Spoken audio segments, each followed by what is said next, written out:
我是凯。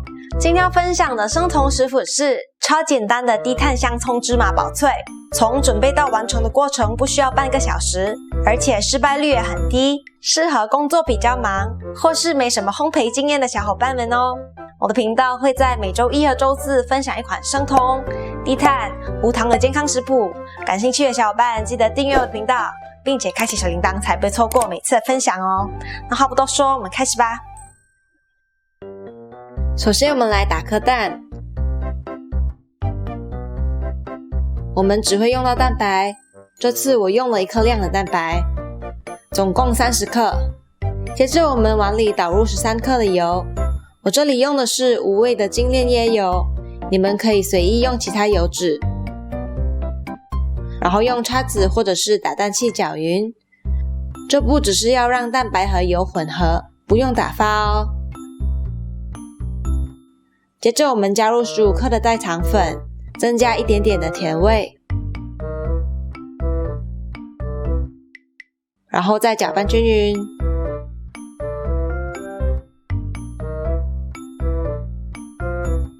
加入半茶匙的香草精去除蛋腥味，也可以用柠檬汁，再搅拌均匀，然后加入帕玛森芝士碎15克，增添微微芝士风味和咸味，也能帮助饼干发脆。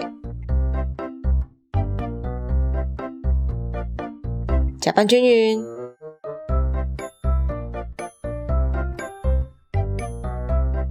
最后加入半茶匙的黄原胶。充分搅匀后，我们的面糊就做好啦。接着我们来切葱，只用葱绿的部分，把它切成小段，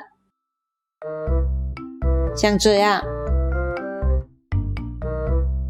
然后放进蛋糊里。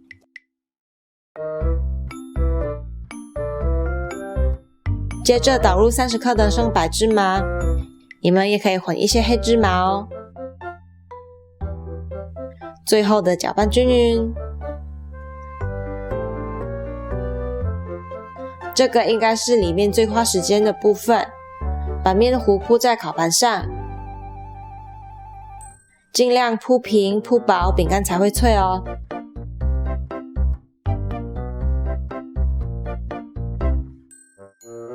继续把其他的也弄好。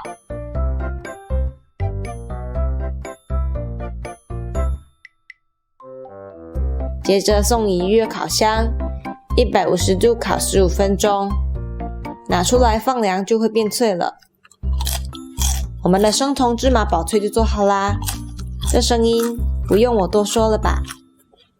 如果你喜欢这次的分享，记得为这影片点个赞。